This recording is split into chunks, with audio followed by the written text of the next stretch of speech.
Hi, welcome back to Right at the Wire. I'm Alex, and today we're going to be looking at the Sam F. Davis Stakes, which is a Grade 3 Derby prep for 3-year-olds, and it's a good-sized field, so let's see what we'll see from that.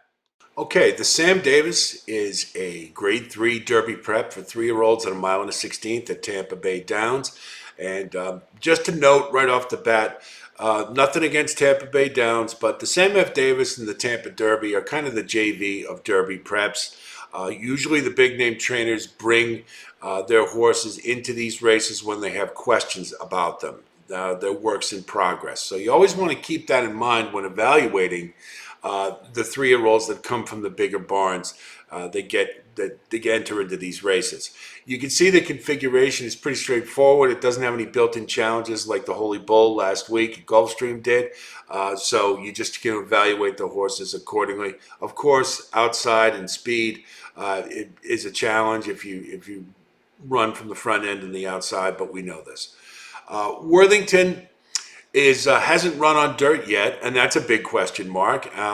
He's trained by Mike Maker, and he's by Classic Empire with Monarchos underneath, so I have to believe that he'll be fine on it. However, we don't know, so I want a little bit of a price. Had a nice effort in the Dania Beach. That's come back to be a good race as Major Dude came back to win, and Candidate factored in that stakes race as well.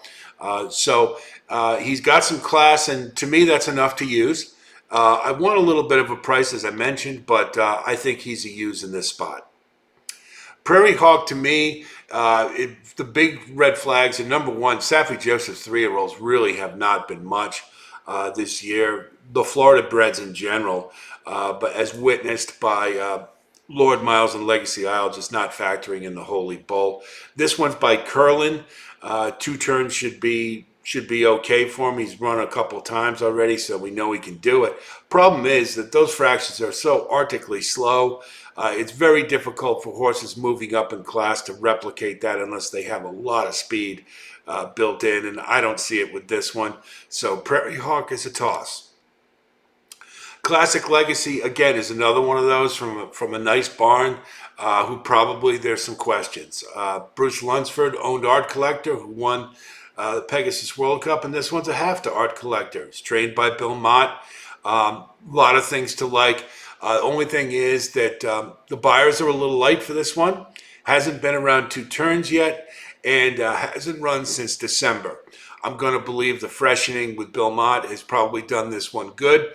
He's put on some weight and grown, and 2 turns probably isn't going to be an issue for this one.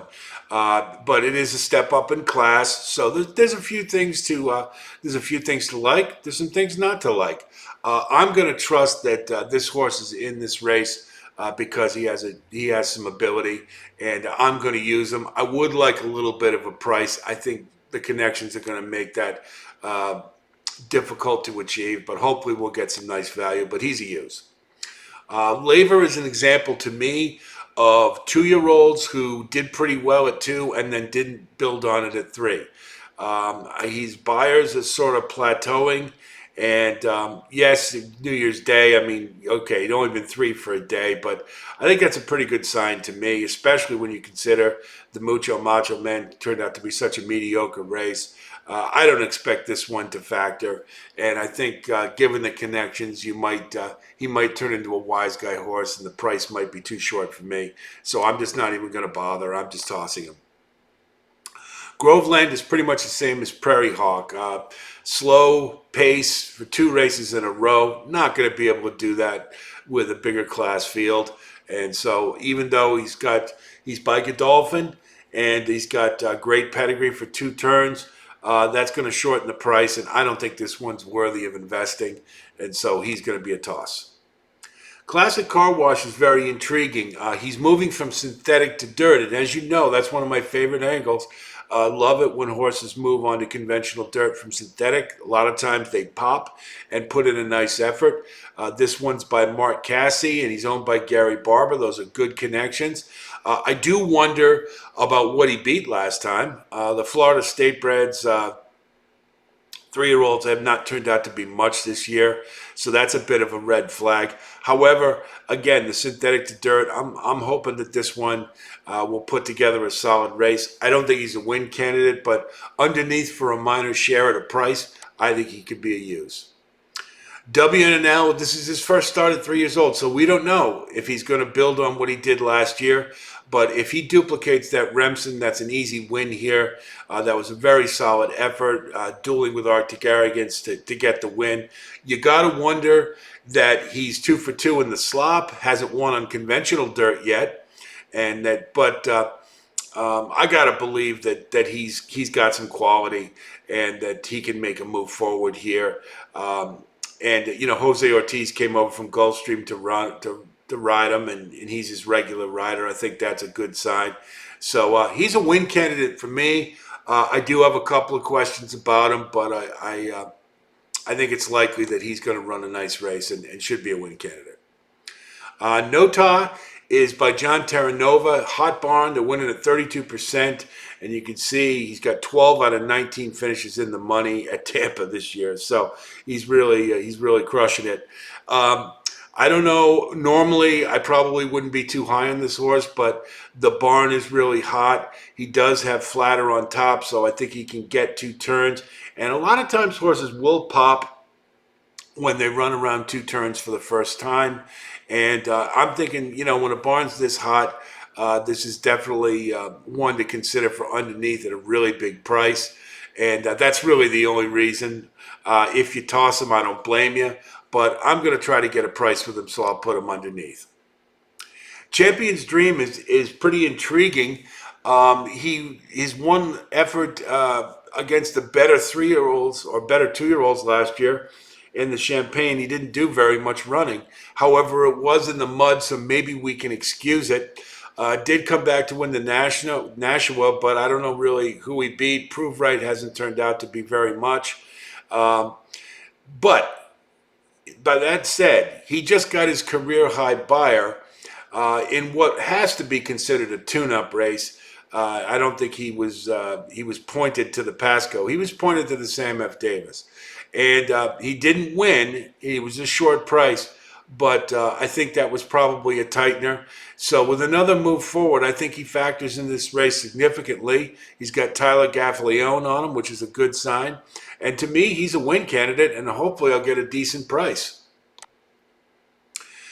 Dreaming of Kona, again, I don't want to belabor the point, but the Mucho Macho Man just hasn't turned out to be a very good race. It's kind of a negative key race, and the fact that this one, he won it by DQ, but look at his buyers haven't moved an inch. He's stuck at 72, and that's not going to cut it here, and to me, he's a toss. Litigate, the first thing to know about Litigate, he's a small horse. And if you watch that last race against Cyclone Mischief, you really see how small he is. In a big field, that can present complications with traffic issues. However, he's by Blame, and he's got Mineshaft underneath. That's 2 turns all day long. He's trained by Pletcher, and he's got Saez on him. So there's some good things to like here. He went at the Keeneland September sale, which is one of the best ones. So there's some quality here. I do wonder about the size issue. 2 turns isn't going to be an issue, but clearly Pletcher is wondering about this one a little bit and has a couple of questions. He's parked in the 11 hole, so he's going to have to do a lot of running early to get to where he wants to be. And as he aforementioned, the size issue, the traffic could be a problem for this one. He's a use because you sort of can't deny. He looks like he's got some ability, but I don't want anything too short. And if the price is too short, I would consider tossing him completely because I don't think things logistically set up very well for this one. Zydeco is the easiest toss of the field. He's by Cajun Breeze and Graham Hall. That's double sprint. 2 turns is not going to be something that this horse wants.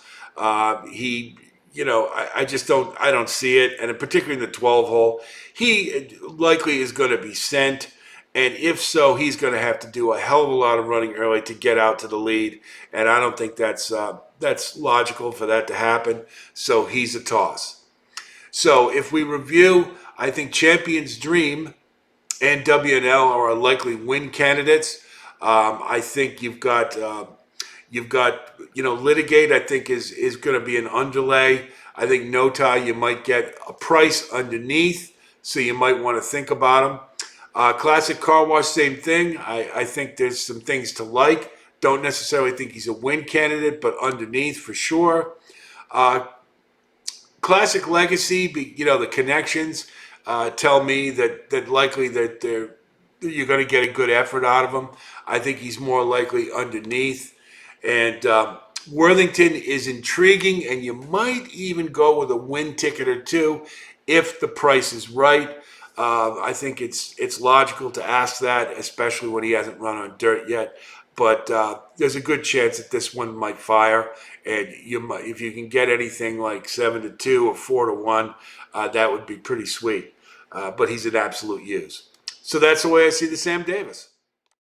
Okay, so hopefully my opinions will help you in your wagering. I think it's a really good betting opportunity in a diverse field. So I'll wish you the best of luck with that. And of course, if you like what you see here, please like and subscribe. It really does help us out.